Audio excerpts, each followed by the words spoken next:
അത് വിറ്റ് കിട്ടുന്ന കാശ് നിങ്ങൾ പകുതി പകുതി എടുക്കുന്നൊക്കെയാ ഇവര് പറയുന്നത്. പറ ബെഞ്ചമിൻ, ഇവര് പറയുന്നതിൽ എന്തെങ്കിലും സത്യമുണ്ടോ? പറയണോ, ഇല്ലെങ്കിൽ ഇവിടെ ഇട്ട് നിന്നെ ഞാൻ കൊല്ലും. വേണ്ട, ഞാൻ പറയാം സാർ.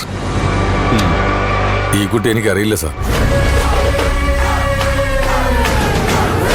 എനിക്ക് ഫുട്പാത്ത് കച്ചവടവും ഇല്ല.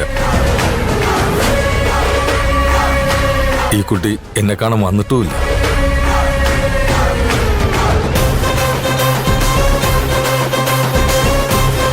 ഇവിടെ വന്നപ്പോഴാ ഞാൻ ഈ കുട്ടി ആദ്യമായിട്ട് കാണുന്നത്. കേട്ടില്ലേ, പാർവതി പറഞ്ഞിട്ടല്ല ഇവ ഇവിടെ വന്നത്. പാർവതി ഇവൻ അറിയില്ല. ഇവൻ ഇവിടെ വന്നപ്പോഴേ ഇവളെ ആദ്യമായി കാണുന്നത് തന്നെ. ഇനി എനിക്കറിയേണ്ടത് ആര് പറഞ്ഞിട്ടാണ് ഇവൻ ഇവിടെ വന്നതെന്നാണ്. ആര് പറഞ്ഞിട്ടാണ് നീ ഇവിടെ വന്നത്?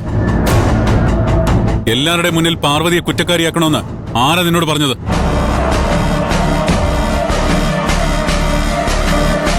പറടാ. പറയാം സാർ, പറയാം. ഈ രഘു പറഞ്ഞിട്ടാ ഞാനിവിടെ വന്നത്.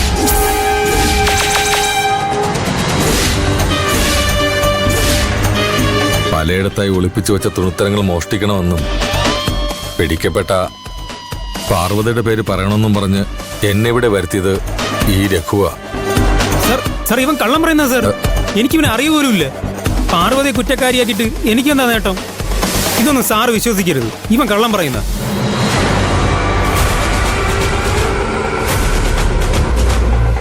ഇത് ഇവന്റെ ഫോണാ.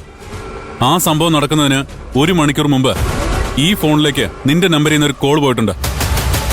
നിങ്ങൾ 10 മിനിറ്റോളം സംസാരിച്ചിട്ടുമുണ്ട്. അത് കഴിഞ്ഞ് ഏകദേശം അരമണിക്കൂർ ആയപ്പോ നീ വീണ്ടും ഈ നമ്പറിലേക്ക് വിളിച്ചു. നിനക്കിവനെ അറിയില്ലെന്നല്ലേ പറഞ്ഞേ?